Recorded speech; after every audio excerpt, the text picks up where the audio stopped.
नमस्कार, मैं हूं रत्ना और आप देख रहे हैं सी न्यूज़ भारत। वक्त हो गया बिहार झारखंड बुलेटिन का। बात होगी मोतिहारी की, जहां चंपारण रेंज के डीआईजी हरि किशोर राय ने सुगौली पुलिस सर्किल के थानों का वार्षिक रूटीन निरीक्षण किया है।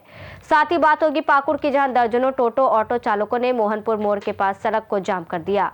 ऐसी तमाम खबरों पर विस्तार से चर्चा करेंगे बिहार झारखंड बुलेटिन में।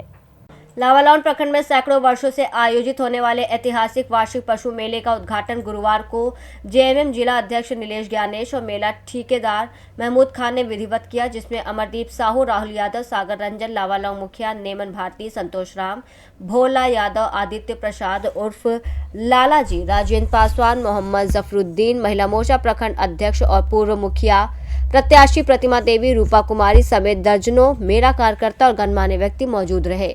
झारखंड से सी न्यूज़ संवाददाता मोहम्मद साजिद की रिपोर्ट।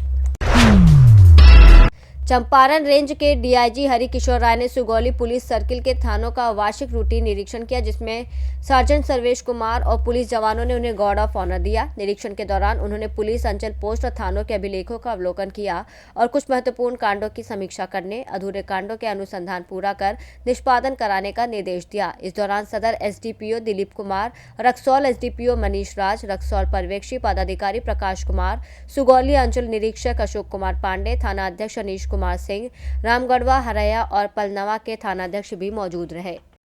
स्तर से साल में लगभग 1/3 पोस्ट का निरीक्षण किया जाता है। उसी क्रम में आज सर्किल इंस्पेक्टर सुगौली के कार्यालय का निरीक्षण का कार्य किया जा रहा है, जिसमें मुख्य रूप से जो पोस्ट हैं वहाँ पे जो अभिलेख संधारण किए जाते हैं उसका अवलोकन करके उसकी समीक्षा की जाती है कि सही तरीके से उसका संधारण किया जा रहा है कि नहीं किया जा रहा है। उसके अतिरिक्त जो क्षेत्र है उसमें विधि व्यवस्था की क्या स्थिति है, क्राइम कंट्रोल की क्या स्थिति है, कांडों के निष्पादन की क्या स्थिति है, उसकी भी समीक्षा की जाती है। कुछ जो महत्वपूर्ण कांड हैं उनकी भी आज समीक्षा की जा रही है, जिसमें कि कोशिश यही रहेगा कि उन कांडों में शीघ्र अनुसंधान पूर्ण करवा के उसका निष्पादन करवाया जा सके।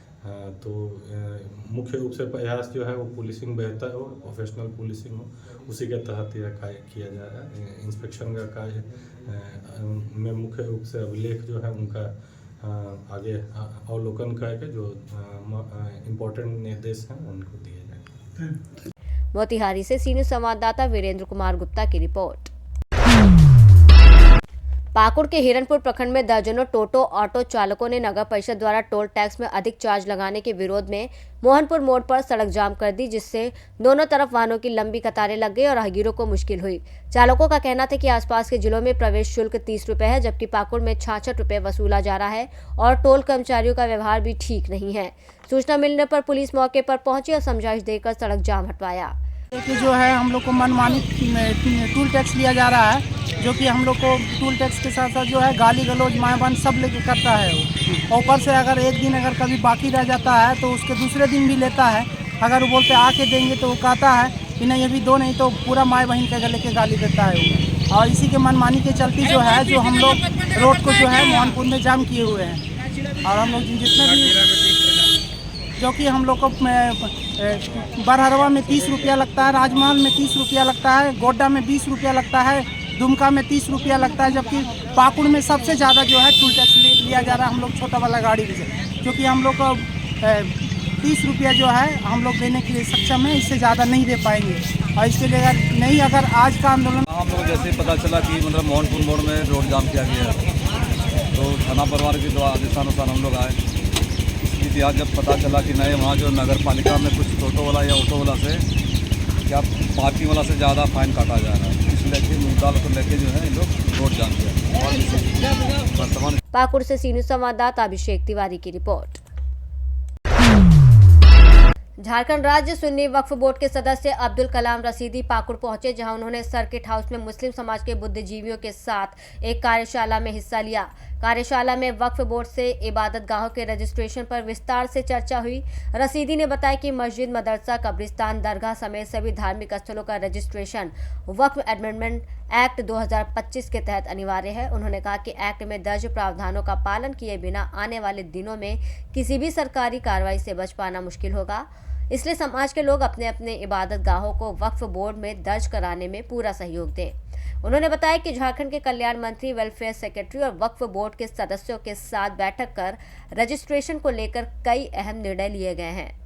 इमरान तमाम लोगों के साथ ये निर्णय लिया गया कि वक्फ अमेंडमेंट एक्ट 2025 के अंतर्गत और नोटिस के नोटिफिकेशन के में दिए गए निर्धारित तिथि 5 दिसंबर 2025 से पहले जितने भी हमारे वक्फ का 150 से ज़्यादा प्रॉपर्टी जो रजिस्टर्ड है झारखंड में वक्फ बोर्ड में, उनका पुनः जो है उम्मीद पोर्टल पर चढ़वाने का निर्णय लिया गया और इसके लिए राज्य स्तरीय कैंपेन चलाया जा रहा है, जिसमें वक्फ बोर्ड के मेंबरान को विभिन्न जिलों में जाकर के वक्फ रजिस्ट्रेशन के लिए जागरूकता और उसको व्यवहारिकता देने के लिए हुआ है।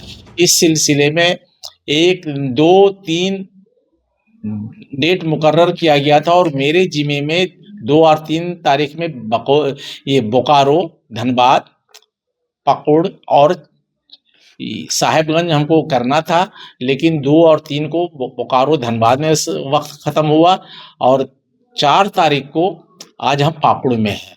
पाकुड़ से सी न्यूज़ संवाददाता अभिषेक तिवारी की रिपोर्ट। रोहतास जिले में पराली जलाने से बढ़ते प्रदूषण और मिट्टी की उर्वरता में कमी को ध्यान में रखते हुए जिलाधिकारी उदिता सिंह ने सासाराम कलेक्ट्रेट से फसल अवशेष प्रबंधन जागरूकता रथ को हरी झंडी दिखाकर रवाना किया। ये रथ अगले 10 दिनों तक जिले के विभिन्न प्रखंडों में जाकर किसानों को पराली प्रबंधन के आधुनिक और सुरक्षित तरीकों की जानकारी देगा, जिसमें स्ट्रॉ बेलर मशीन के उपयोग और पराली को जैविक खाद और चारे के रूप में इस्तेमाल करने के महत्व पर जोर होगा। प्रशासन का उद्देश्य जिले को प्रदूषण मुक्त बनाना और कृषि उत्पादन को सशक्त करना है, विशेष रूप से करगहर, कोचस और चेनारी प्रखंडों में। हमारा जिला धान का कटोरा कहा जाता है और जैसे जैसे हम लोग आधुनिक कृषि की तरफ जा रहे हैं तो एक बहुत बड़ी समस्या आ रही है कि फसल अवशेष जो बचता है उसको जला दिया जाता है किसानों के द्वारा। तो इसीलिए ये रथ रवाना किया जा रहा है। ये हर प्रखंड में जाएगा और हम लोगों ने चिन्हित किया है जिस प्रखंड में फायर पॉइंट्स ज़्यादा हैं, जैसे हमारा करगहर हो गया, कोचस, चेनारी, इन सारे प्रखंड हमारे जो है ज़्यादा प्रायोरिटी प्रखंड हैं, उनमें स्ट्रॉ बेलर जो मशीन होता है उसका ज़्यादा से ज़्यादा किसान प्रयोग करें ताकि जो अवशेष है उससे वो वेल्थ जनरेट कर ले। तो वो जो कंसेप्ट होता है वेस्ट टू वेल्थ, वो कंसेप्ट का किसान ज़्यादा से ज़्यादा फ़ायदा उठाए। ये जागरूकता फैलाने के लिए ही सारे प्रखंडों में रथ रवाना किया। ये कब तक चलाया जाएगा? ये अभी जो अगला आगामी 1 हफ्ता 10 दिन है, इसमें ज़्यादा प्रायोरिटी जब तक धान नहीं लगता तब तक फसल अवशेष जलाने की कार्रवाई तेज़ी से की जा रही किसानों के द्वारा। तो ये अभी ही इसी टारगेट जो टाइम है इसमें ज़्यादा फोकस करना है। बिहार रोहतास से सी न्यूज़ संवाददाता पंकज कुमार की रिपोर्ट। बुलेटिन में फिलहाल इतना ही। देश और दुनिया की तमाम बड़ी खबरों के लिए देखते रहिए सी न्यूज़ भारत।